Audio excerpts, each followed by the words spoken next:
Speaker Om Birla ने संसद भवन एनेक्सी में महाराष्ट्र विधानसभा के नव निर्वाचित सदस्यों के प्रबोधन कार्यक्रम में शिरकत की। लोकसभा स्पीकर बिरला ने संसद और विधिज्ञाओं की कार्यवाही में सदस्यों की प्रतिभागिता और राजनीतिक गतिरोध पर चिंता व्यक्त की। साथ ही महाराष्ट्र विधानसभा की सदन की कार्यवाही की उत्पादकता के लिए प्रशंसा भी की। लोकसभा स्पीकर ओम बिरला ने लेजिस्लेटिव ड्राफ्टिंग की दक्षता और संसदीय समितियों की कार्यकुशलता के महत्व को रेखांकित किया और कहा कि ये वर्ष संविधान अंगीकार करने का वर्ष है। गर्व है कि हमारा संविधान एक दस्तावेज नहीं, हमारी प्रेरणा और मार्गदर्शक भी है। स्पीकर बिरला ने राहुल नार्वेकर को विधानसभा स्पीकर चुनने पर बधाई भी दी।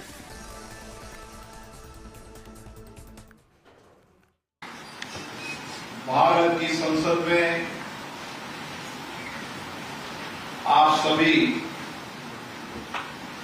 निर्वाचित विधायकों को मैं बहुत शुभकामनाएं देता हूं, बधाई देता हूं। जनता ने आपको बहुत विश्वास, भरोसे से जनप्रतिनिधि के रूप में अपने दायित्व को निभाने के लिए महाराष्ट्र विधानसभा और विधान परिषद में भेजा है। महाराष्ट्र का इतिहास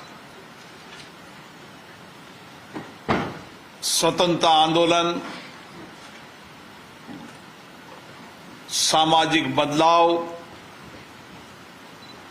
आध्यात्मिक धर्म के लिए आज भी हम सबको प्रेरणा देते हैं। वहां के महापुरुष, वहां के स्वतंत्रता सेनानी, सामाजिक आंदोलन के प्रणेता, जिसके कारण महाराष्ट्र हमेशा प्रेरणा का प्रदेश रहा है।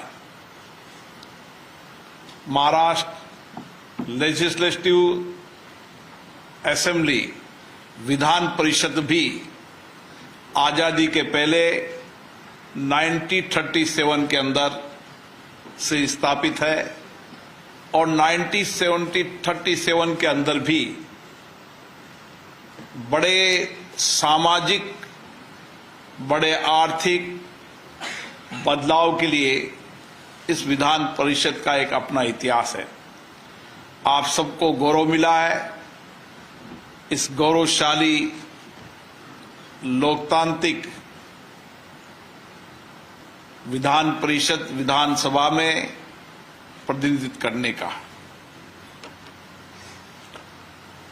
भारत के लोकतांत्रिक ढांचे में विधायिका की सबसे महत्वपूर्ण भूमिका होती है और हम सब जानते हैं, आजादी के बाद भारत ने संसदीय लोकतंत्र के माध्यम से देश और राज्यों के अंदर सामाजिक बदलाव किए, आर्थिक परिवर्तन किए, कानून बनाए और समाज के अंतिम व्यक्ति के जीवन के अंदर बदलाव करने में इन विधायिकाओं की बहुत बड़ी भूमिका रही है। ये वर्ष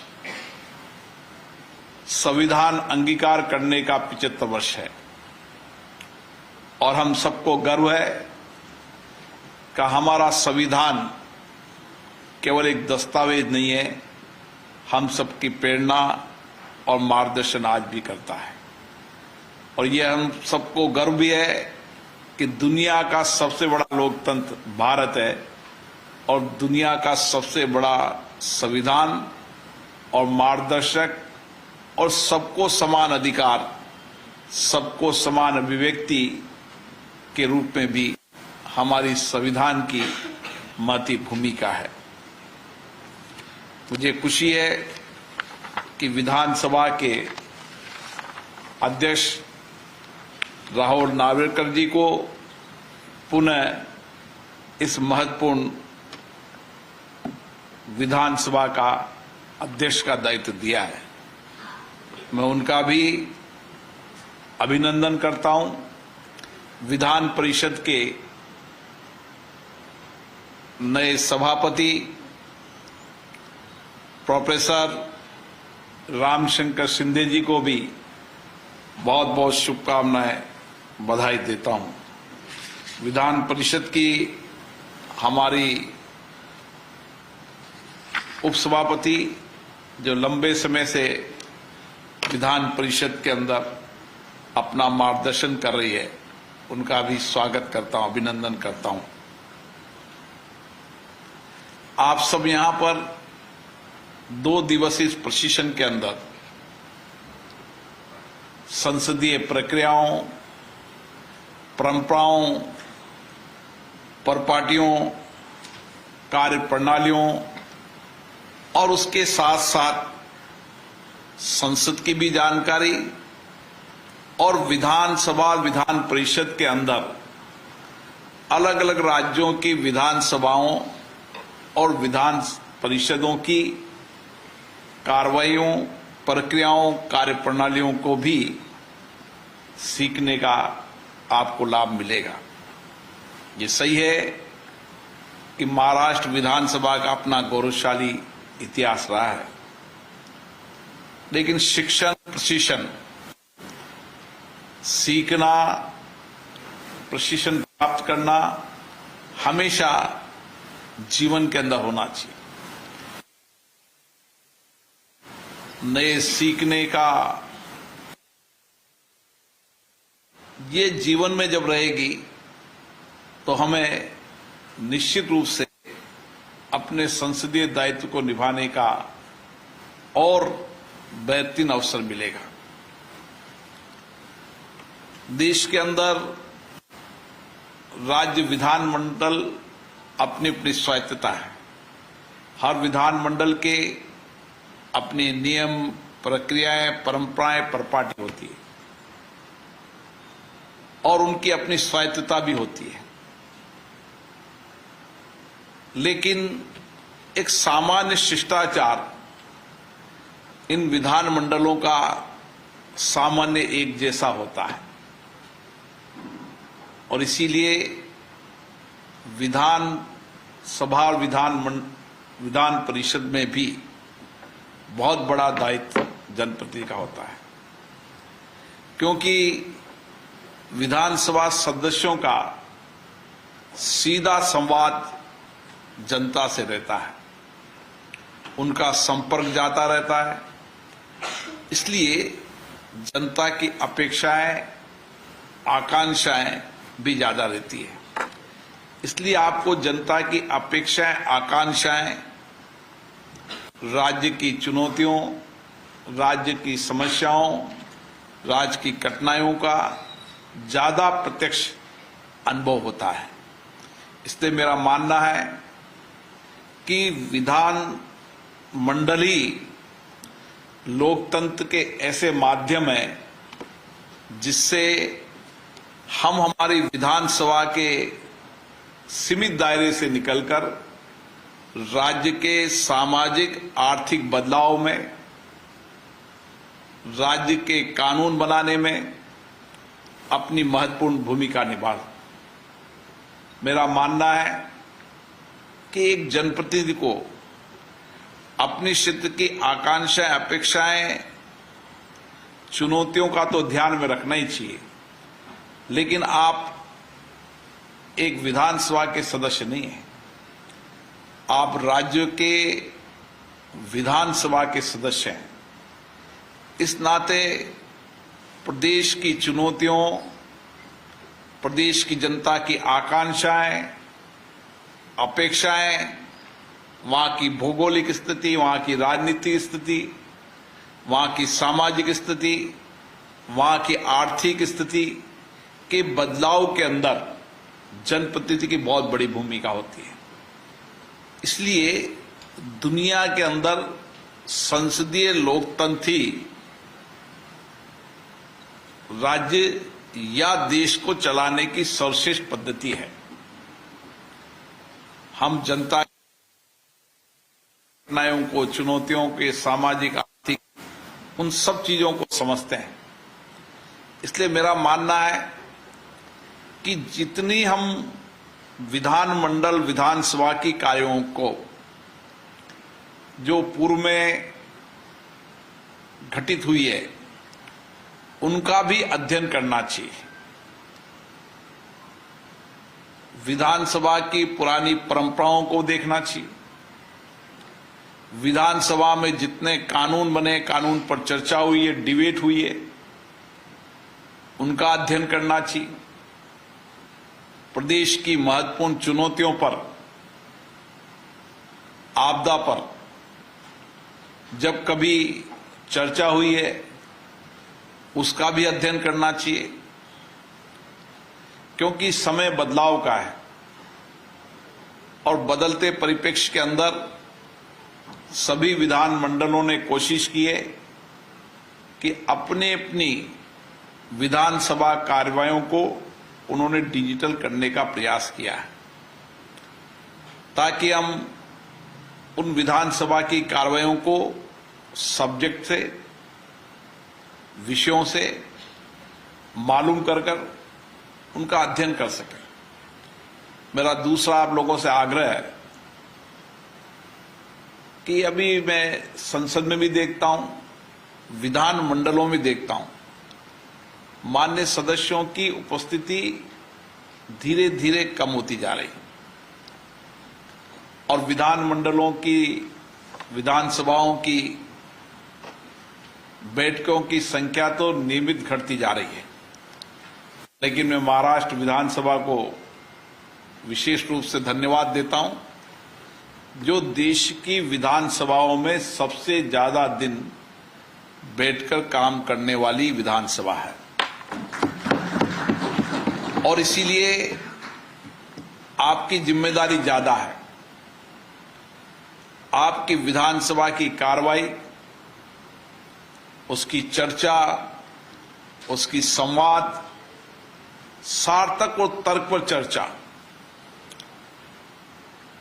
अभी राहुल नार्वेकर जी ने भी कहा, हम भी अनुभव करते हैं कि विधान परिषद हो चाहे संसद हो, उनमें नियोजित तरीके से गतिरोध पैदा करना, व्यवधान पैदा करना, ये संसदीय लोकतंत्र के लिए उचित नहीं है।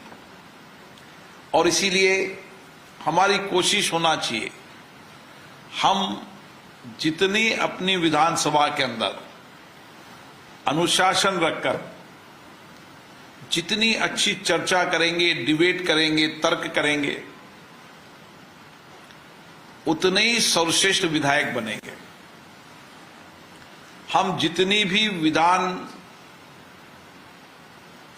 सभा की नियम प्रक्रियाओं को जितनी बार अध्ययन करेंगे, हर बार हमें विधानसभा की नियम प्रक्रियाओं से विधान सभाओं में विषय उठाने के उतने ही माध्यम हम ढूंढ पाएंगे। ये बात सही है कि अलग अलग विधानसभा के अलग अलग प्रक्रिया होती है, लेकिन हर विषयों को कैसे उठाया जा सकता है, कब उठाया जा सकता है, कौन सी नियम प्रक्रियाओं में उठाया जा सकता है, ये जितना आप अध्ययन करेंगे और पुराने अनुभव को प्राप्त करेंगे, तो मुझे लगता है कि आप उतनी ही सार्थक चर्चा कर पाएंगे।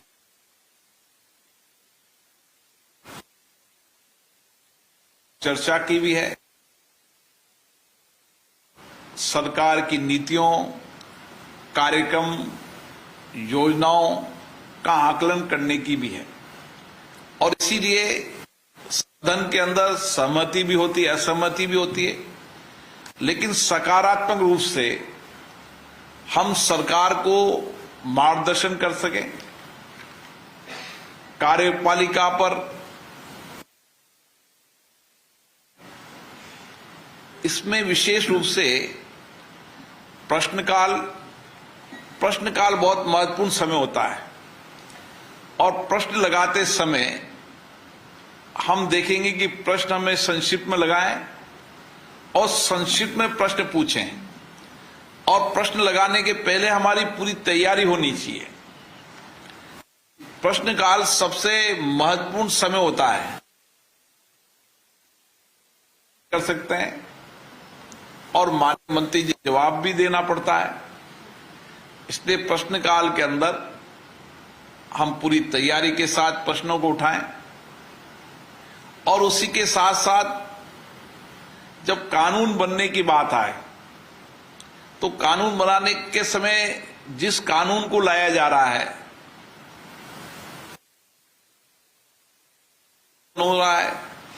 तो पुरानी डिबेट और चर्चा को देखें। नए कानून को ला रहे हैं तो नए कानून के उद्देश्य क्यों लाया जा रहा है, उसके क्या परिणाम आएंगे, सकारात्मक पक्ष भी रखें और सरकार को मार्गदर्शन करने का भी काम करें। क्योंकि लेजिस्लेटिव ड्राफ्टिंग के अंदर अगर छोटी सी भी कमी रह जाती है तो उसका बहुत लंबा प्रभाव राज्य की जनता पर पड़ता है। इसलिए कानून बनाते समय हमारी व्यापक चर्चा होनी चाहिए, हमारी व्यापक डिबेट होना चाहिए और एक सकारात्मक रूप से सदनों के अंदर अपने तर्क रख सकते हैं। उसी के साथ साथ अपनी विधानसभा के नियम प्रक्रियाओं में हमें कोशिश करना चाहिए कि हम लंबे समय तक विधानसभा में बैठें, लंबे समय तक विधानसभा में बैठकर सुने। जब हम साथी विधानसभा में बोलते हैं तो हमें कई बार ऐसा लगता है कि इन्होंने इस सब्जेक्ट को बहुत तर्क से रखा है, इन्होंने बेस्ट तरीके से विषयों को सकारात्मक भी रखा है, आलोचना भी की है, लेकिन इनका प्रेजेंटेशन बेहतर और इनके पास कहीं न कहीं बेहतर रिसर्च भी है। चाहे आपका बोलने का नंबर आए ना आए, लेकिन बेस्ट विधायक और सांसद वही होता है जो देर तक सदनों में बैठता है, सदनों की कार्रवाई को सुनता है, अनुभव करता है और हर बार नए रिसर्च के साथ, अपनी तर्क के साथ विधानमंडल के अंदर अपने क्षेत्र की भी और राज्य की चुनौतियों के समाधान का रास्ता भी बताता है। इसी तरीके से हमारी संसदीय समितियां भी महत्वपूर्ण होती है। संसदीय समितियां भी मिनी पार्लियामेंट की तरह काम करती है। हमारी कोशिश होनी चाहिए कि संसदीय समिति में भी हमारी सक्रिय भागीदारी रहे। जिस संसदीय समिति में आप हैं उसकी पूरी चर्चा हो, डिबेट हो, जिस विषय पर भी संसदीय समिति के अंदर चर्चा हो उस पर हमारा अध्ययन हो और विशेष रूप से पब्लिक अकाउंट कमेटी या एस्टीमेट कमेटी, उसके अंदर जब कोई भी सदस्य हो तो विशेष रूप से उसके अंदर किस मद के अंदर क्या पैसा खर्च किया जा रहा है और उसके कितने सामाजिक आर्थिक बदलाव समाज में, प्रदेश में आए, इसका जितना अध्ययन करेंगे उतना ही सकारात्मक परिणाम आप दे पाएंगे। मुझे आशा है कि आप सभी अनुभवी हैं, लंबा समय आपको सामाजिक राजनीतिक जीवन के अनुभव का है। हम सब लोकतंत्र के इस महत्वपूर्ण सदन में आए हैं। हम सदन के अंदर एक सर्वश्रेष्ठ विधायक बनने का हमारा कार्यप्रणाली के रूप में काम करने का प्रयास होना चाहिए। हमारी चर्चा, संवाद, अभिव्यक्ति विषयों पर हम सकारात्मक रखने का हमें प्रयास करना चाहिए और अपने क्षेत्र की समस्याओं के साथ प्रदेश की महत्वपूर्ण समस्याओं, कठिनाई, चुनौतियों को भी अध्ययन करना चाहिए। क्योंकि आपके इस सकारात्मक सुझाव से प्रदेश के अंदर बहुत बड़ा सामाजिक आर्थिक परिवर्तन हो सकता है। इसलिए आप भारत की संसद में आए हैं क्योंकि अब आपको आज संसद का प्रश्नकाल भी देखना है। तो समय हो गया है, हम फिर चर्चा करेंगे कभी विधानसभा के अंदर। मैं पुनः आपका संसद में अभिनंदन करता हूं और मुझे आशा है कि आप संसद की इस लाइब्रेरी का अध्ययन भी करेंगे और लाइब्रेरी में आप देखेंगे कि कितना पुराने डिबेटें यहाँ पर है। और मैंने अध्यक्ष जी को कहा है कि 1 साल के अंदर आपके पूरी डिबेट जितनी भी है उनको हम डिजिटल कर देंगे। मेटा डेटा से, कीवर्ड से आपको वो सारी डिबेट चर्चा मिल जाएगी। तो आपको चर्चा संवाद करने में, अपने विषयों में रखने के लिए पूरा सामग्री मिलेगी ताकि आप बेहतरीन तरीके से चर्चा संवाद कर पाए। आप सभी का बहुत बहुत अभिनंदन, बहुत बहुत स्वागत।